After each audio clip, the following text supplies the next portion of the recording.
નમસ્કાર વિદ્યાર્થી મિત્રો, વિજ્ઞાન વિષયના પ્રકરણ 12ના તાસ નંબર 18માં આપનું સ્વાગત છે.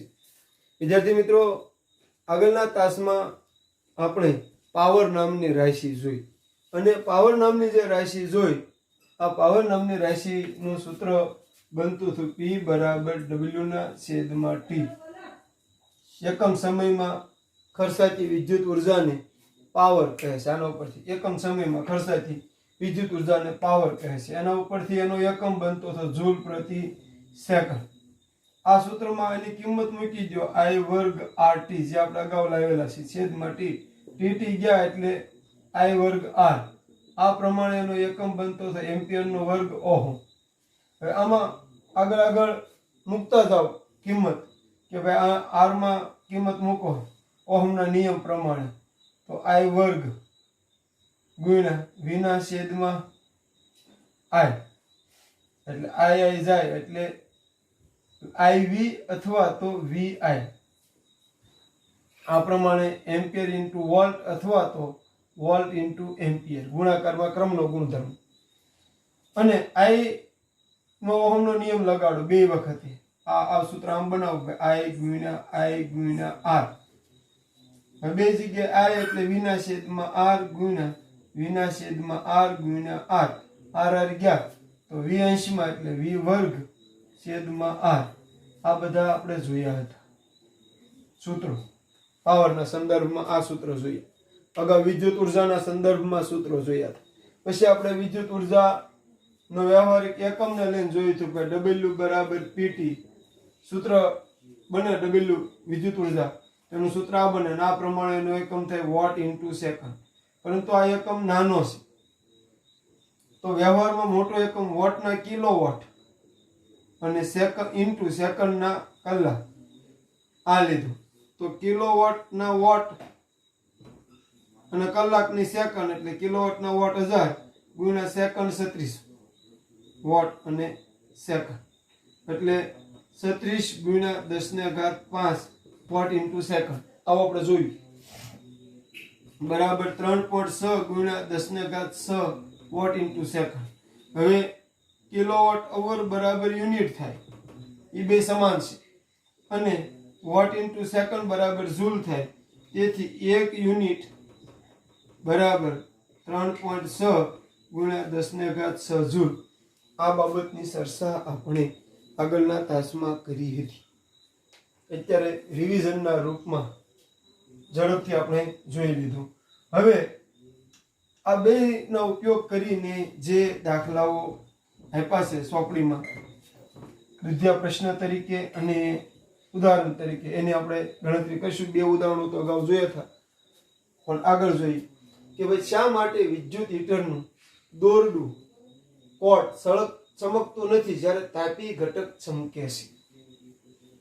તો વિદ્યુત હીટર તમારી સમક્ષ બતાવવા હું લાવ્યો છું. આ એક વિદ્યુત હીટર છે. આ વિદ્યુત હીટરનું જે આ દોરડું છે, આ દોરડું આ ચમકતું નથી, આ ચમકે છે એમ કહેવા માંગે છે. તો હવે આ દોરડું જે છે એની અંદર સુવાહક તાર છે. દોરડાની અંદર તાંબુ અથવા એલ્યુમિનિયમનો સુવાહક તાર હોય. આ સુવાહક તારની અવરોધ ઓછો હોય, અવરોધકતા ઓછી હોય, એટલે ઉષ્મા ઓછી ઉત્પન્ન થાય. જ્યારે આ ગૂંસડું છે એ નિક્રોમ જેવી મિશ્ર ધાતુનું બનેલું હોય, જેની અવરોધકતા ઊંચી હોય, વધારે હોય. અવરોધકતા વધારે હોય એટલે વધારે ગરમી ઉત્પન્ન થાય, ઉષ્મા વધારે ઉત્પન્ન થાય. કારણ કે આનું કામ જ છે વિદ્યુત ઉર્જાનું ઉષ્મા ઉર્જામાં રૂપાંતર કરવું. તો એટલા માટે આ ચમકે છે જ્યારે દોરડું ચમકતું નથી. બેના સંદર્ભમાં સમજી લેજો બરાબર. આની અવરોધકતા ઓછી હોય, સુવાહક હોય, જેનું કાર્ય જ વિદ્યુતનું વહન કરવાનું છે, એટલે અવરોધ ઓછો જ રાખવો પડે. કારણ કે અવરોધ વધુ હોય તો વિદ્યુતનું વહન કરવામાં વ્યય થાય ઉર્જા. એટલા માટે આ ઉષ્મા ઉર્જા ઉત્પન્ન કરતી નથી, અથવા તો બહુ નિહવત કરે છે. જ્યારે આનું કામ ઉષ્મા ઉર્જા ઉત્પન્ન કરાવવાનું જ છે, એટલે જ એને નિક્રોમ જેવી મિશ્ર ધાતુમાંથી બનાવવામાં આવે કે જેની અવરોધકતા ઊંચી થાય, વધારે થાય, અને વિદ્યુત ઉર્જાનું ઉષ્મા ઉર્જામાં રૂપાંતર થાય અને પાણીને ગરમ કરે. વિદ્યુત હીટર આ માટે આ કામ છે એ આવે. વોટર હીટર છે, વિદ્યુત હીટર નથી, વોટર હીટર છે, પણ પરિસ્થિતિ સેમ છે એટલે તમને સમજાવવા માટે આ લીધું હતું. આગળ 50 બીજો દાખલો. 50 વોલ્ટના જોજો વોલ્ટ ના વિદ્યુત સ્થિતિમાનના તફાવત હેઠળ એટલે તમને ખબર પડી ગઈ છે આ કઈ રાશિ છે. 1 કલાકમાં 96,000 કુલમ વિદ્યુત ભાર એકથી બીજા સ્થાને ખસેડતા ઉત્પન્ન થતી ઉષ્મા શોધો. હવે કયું સૂત્ર લાગે, કેમ લાગે એ બધું લખીને પછી વિચારીએ આપણે. રકમ વાંચી. હવે આપણે આપ્યું છે વિદ્યુત સ્થિતિમાનનો તફાવત એટલે V બરાબર 50 વોટ, સમય T બરાબર 1 કલાક is equal to 3600 second. Coulomb એટલે કે વિદ્યુત ભાર Q બરાબર 96,000 કુલમ અને ઉત્પન્ન થતી ઉષ્મા શોધો એટલે S શોધો. બાયોડેટા લખ્યું. S શોધવાના સૂત્રો યાદ કરો. S આવતો હોય એવા પુસ્તકમાં અને આપણે તારવ્યામાં બે સૂત્ર આવે. એક સૂત્ર આવે H બરાબર I વર્ગ RT અને એક સૂત્ર આવે S બરાબર VIT. તો હવે આપ્યું છે હું તો V આપ્યું છે, T આપ્યા છે, Q આપ્યા છે, બરાબર ને? આ આપ્યું છે. તો હવે શું કરવું? તો ભાઈ આ સૂત્ર લાગે છે, કારણ કે આ સૂત્રમાં તો I નથી આપ્યો. તો I શોધવો હોય તો Q અને T ઉપરથી I શોધો, એટલે લગાડી તો I આપો. Q ને T ઉપરથી I શોધો. એવું નથી કે એક જ રીતે ગણે. I શોધવાનો પછી V અને I ઉપરથી R શોધો અને R મળી ગયા, T આપ્યા છે, S શોધી શકો. એટલે એ રીતે ગણી શકાય. એવું નથી હું અત્યારે જે રીતે ગણું એ જ રીત ફાઇનલ છે, પણ આ સૂત્ર વધારે ઉપયોગમાં આવશે એટલે આપણે અત્યારે મૂકી V, પછી I ની કિંમત મૂકી દઈ Q ના છેદમાં T એટલે અને T પણ આપણે ગણતરીના રૂપમાં લખો એમ લખી શકો તમે. દાખલો ઈઝી બની જાય. V ગુણ્યા Q ના છેદમાં T. V એટલે આ I એટલે Q ના છેદમાં T ગુણ્યા T. T ગયા. હવે જ્યાં હું VQ, V ની કિંમત 50 અને Q ની કિંમત 96,000. હવે આનું ગણતરી કરો સાદુરૂપ, ઈનો જવાબ થઈ ગયો. તો 1 2 3 4 શૂન્ય લગાડી દઈએ અને એક શૂન્ય આની 5 શૂન્ય લગાડી દીધી. હવે 56 37 ને શૂન્ય વધી આવી 3. Sorry, 1 minute. આ રીતે જ ગુણાકાર કરી નાખીએ એટલે ભૂલ થવા સંભાવના રહે. પેલી શૂન્ય લઈ લીધી એટલે આવી ગયા 1 એટલે 4 જ મૂકવાની હતી. 37 ને શૂન્ય વધી આવી 3. 45 47 ને 48 એટલે જવાબ આવ્યો 48 પછી 5 શૂન્ય એટલે 48 લાખ આમ કહી શકાય. 48 લાખ જૂલ આ જવાબ છે.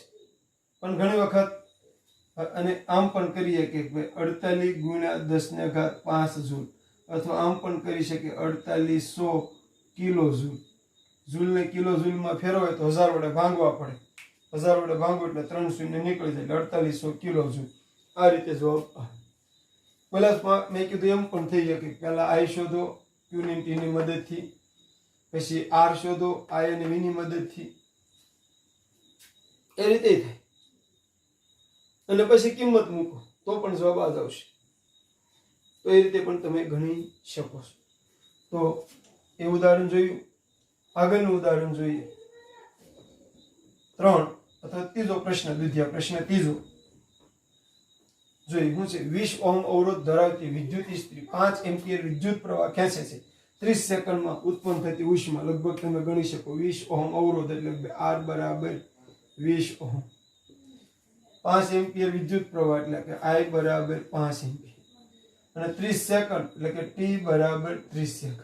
તો ઉત્પન્ન થતી ઉષ્મા ગણો એટલે H. આ તો તમે ગણી શકો. ડાયરેક્ટ સૂત્ર જ મૂકવાનું છે. S બરાબર I વર્ગ RT. I એ પાસે, R એ પાસે, T એ પાસે. I વર્ગ એટલે 5 નો વર્ગ કરો તો 5 ગુણ્યા 5 કહી દો, વત્તા 20 અને વત્તા 30 એટલે ગણો આગળ 3 દુ 6 6 પંચા 30 અને 3 પંચા 15 એટલે આગળ જોઈ લો આગળ 25 25 દુ 50 એટલે 50 અહીંયા 500 અને 500 તેરી 1500 એટલે 15,000 જૂલ આવશે, જેને લખો હોય તો 15 કિલો જૂલ. તો આ રીતે થશે. જોઈ લેજો.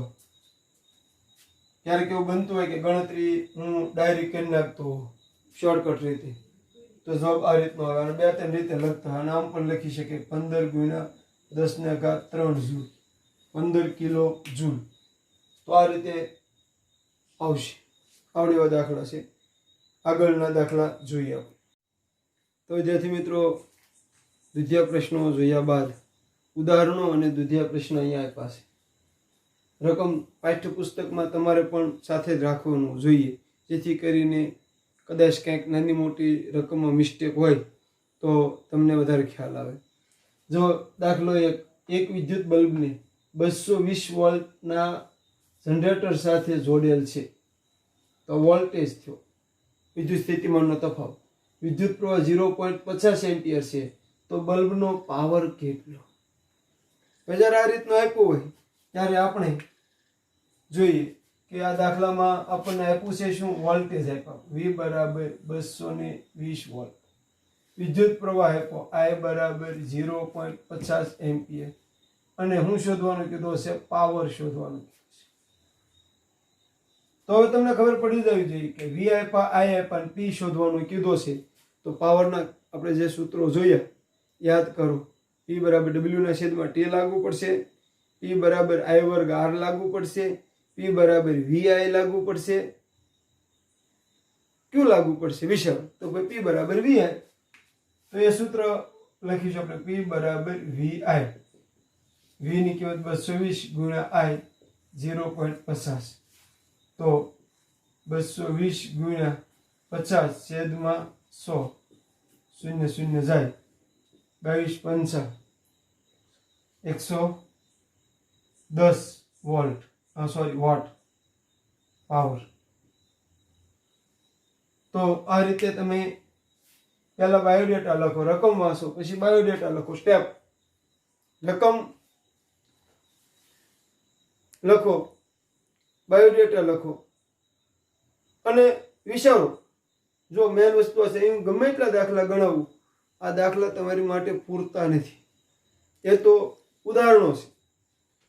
વધારે તો તમારે આઈડિયા આવો એ મહત્વની વસ્તુ છે. આ ઉદાહરણોથી તમારા મનની અંદર આઈડિયા આવે કેમ સોલ્વ કરવું, એ વધારે મહત્વની વસ્તુ રહેશે. આગળનો પ્રશ્ન જુઓ તો 400 વોટનો બહુ અગત્યનો પ્રશ્ન હવે તમારી પાસે આવ્યો છે. બહુ અગત્યનો પ્રશ્ન. આવા પ્રશ્નો બહુ પૂછાય અથવા તો બહુ ન પૂછાય તો પણ આવા પ્રશ્નો છે એ આપણા વ્યવહારમાં પણ ઉપયોગી છે. આપણું લાઇટ બિલ આનાથી નક્કી થાય. થોડુંક જાણી લેવું પડે કે આપણે ઘેર વપરાતા વિદ્યુત ઉપકરણો ક્યાં ક્યાં ને એનું વોલ્ટેજ ને બધું કેટલું કેટલું છે એ જાણી લો તમે, એટલે તમને ખ્યાલ આવી જાય કે તમારું બિલ, અંદાજિત બિલ તમે લાવી શકો. અને આવા દાખલા આપશે મોટા ભાગે, આવા દાખલા આપશે ત્યારે એવું જ બનશે કે પાવર તમને વોટમાં આપ્યો હશે અને સમય કલાકમાં આપ્યો હશે મોટા ભાગે, અને તમને યુનિટમાં એટલે કે કિલોવોટ અવરમાં તમારી પાસે વિદ્યુત ઉર્જા માગશે. કે નહીં કદાચ અમુક દાખલામાં તમને સીધું નહીં કે ભાઈ કિલોવોટ અવરમાં ગણો, પણ યુનિટનો ભાવ આપે અને કેટલું બિલ આવશે તો કેટલો ખર્ચો થાય એમ કે તો સીધું થઈ ગયું. એ યુનિટ જ લાવવા પડે. તો બહુ સીધી રીત, હાવ ઈઝી વાત કહી દો, પાવરને તમારે કિલોવોટમાં ફેરવી દેવાનો, વોટને કિલોવોટમાં ફેરવી દેવાનું, 1000 વડે ભાંગી નાખો. અહીંયા તો સારું છે એક ઉપકરણ આપે, ઘણીવાર 3-4 ઉપકરણ આપે. 100 વોટના 3 બલ્બ, 60 વોટના 2 પંખા એમ આપે. અહીંયા 30 દિવસ ચોખ્ખું કીધું, એમ ન કે દરરોજના 2 કલાક લેખે સપ્ટેમ્બર મહિનામાં કેટલું બિલ આવશે અથવા તો કેટલા યુનિટ વિદ્યુત ઉર્જા વપરાશે અને 1 યુનિટનો ભાવ એટલો હોય તો કેટલા રૂપિયાનો ખર્ચો થયો. ખાસ બહુ અગત્યનો દાખલો છે. એટલે અહીં સારી વાત છે કે એક ઉપકરણ આપ્યું છે. હવે આપ્યું છે એને આપણે જોઈ લઈએ. 400 વોટનું રેટિંગ ધરાવતું રેફ્રિજરેટર 8 ઓવર પ્રતિ ડે એટલે કે દરરોજના 8 કલાક ચલાવવામાં આવે છે. 3 રૂપિયા એ તો એક ભાવ છે. 30 દિવસ કેટલો એટલે મુખ્ય 2 રાશિ આપી છે. એટલે આપણે એને જોઈએ 2 રાશિને જોઈશું બરાબર કે ભાઈ P બરાબર 400 વોટ અને T બરાબર 8 કલાક પ્રતિ ડે એટલે દરરોજની 8 કલાક આમ આપ્યું છે. તો મેં તમને પહેલા પણ કીધું કે યુનિટમાં આ વિદ્યુત ઉર્જા શોધવાની કે તો PT સૂત્ર આવે W બરાબર PT. ખબર પડી જાય તમને. P અને T આપ્યા હોય વિદ્યુત ઉર્જા ગણવાની હોય તો PT સૂત્ર થાય W બરાબર PT. પણ અહીંયા આ કલાકમાં તો આને કિલોવોટમાં ફેરવવો પડે કાં આને સેકન્ડમાં ફેરવવો પડે. પણ યુનિટનો ભાવ લાવવાનો આપેલો હોય તો વોટને કિલોવોટમાં ફેરવવા સરળ પડે. એટલે આને ભાગ્યા 1000 કરીએ 400 ના છેદમાં 1000 તો 0.4 કિલોવોટ મળ્યા. હવે આમાં કિંમત મૂકો 0.4 ગુણ્યા 8 તો 832 એટલે 3.2 કિલોવોટ અવર. આ એક દિવસની મળી 3.2 કિલોવોટ અવર 3.2. હવે 30 દિવસના લેખે કે ભાઈ એક દિવસમાં ખર્ચાતી ઉર્જા બરાબર 3.2 કિલોવોટ અવર. તો 30 દિવસમાં ખર્ચાતી ઉર્જા કેટલી એટલે 30 ગુણ્યા 3.2 એટલે એક વાત સીધી છે. હવે 30 ગુણ્યા 32 ના છેદમાં 10 તો 0 0 વહી ગયો એટલે 3 દુ 9 3 તેરી 9 નો યુનિટ અથવા તો 96 કિલોવોટ અવર વિદ્યુત ઉર્જા ખર્ચાણ 96 W બરાબર 96. હવે એક યુનિટનો ભાવ એક યુનિટની કિંમત અથવા તો 1 કિલોવોટ અવર ની કિંમત 3 રૂપિયા રૂપિયા 3 તો 96 યુનિટ અથવા કિલોવોટ અવર ની કિંમત કેટલી તો 96 ગુણ્યા 3 આવડતું જ હોય 37 8 દેવી 1 27 ને 1 28 288 રૂપિયા ખર્ચ થાય. 288 રૂપિયા લખવું પડે નીચે. હું બધું નથી લખતો, લખવું પડે ભાઈ. 400 વોટનું રેટિંગ ધરાવતું રેફ્રિજરેટર દરરોજ 8 કલાક ચાલે તો 30 દિવસ માટે નો ખર્ચ છે એ 288 રૂપિયા થાય. તો આ રીતનું લખવું પડે. હવે આગળ વિદ્યુત પ્રવાહ દ્વારા અપાતી ઉર્જાનો દર શાનાથી નક્કી થાય? ઉર્જાનો દર વિચારો તો કોઈ વ્યાખ્યા ઉર્જાનો દર પાવરની વ્યાખ્યા યાદ કરો. એકમ સમયમાં ખર્ચાતી વિદ્યુત ઉર્જાને અથવા તો વિદ્યુત ઉર્જાના દરને પાવર કહેવાય. તો એ પાવરથી નક્કી થાય. આગળ હાલો. એક વિદ્યુત મોટર 220 વોલ્ટની લાઇનમાં 5 એમ્પિયરનો પ્રવાહ ખેંચે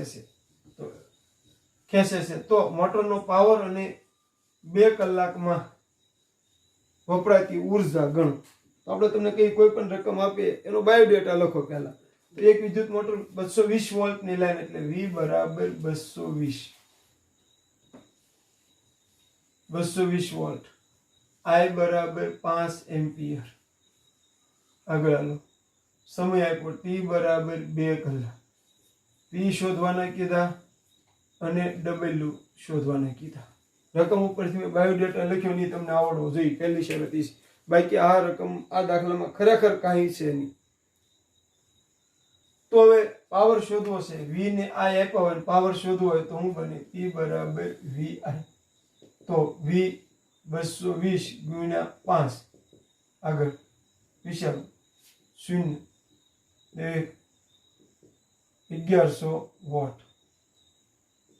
P બરાબર 1100 વોટ. પાવર મળી ગયો. હવે વિદ્યુત ઉર્જા ગણન કીધી, પી મળી ગયા, સમય આપ્યા છે તો સૂત્ર W બરાબર PT.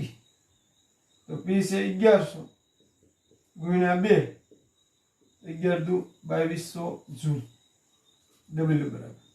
તો આ રીતે વિદ્યાર્થી મિત્રો આ દાખલાઓ છે એના ગણતરી હોય.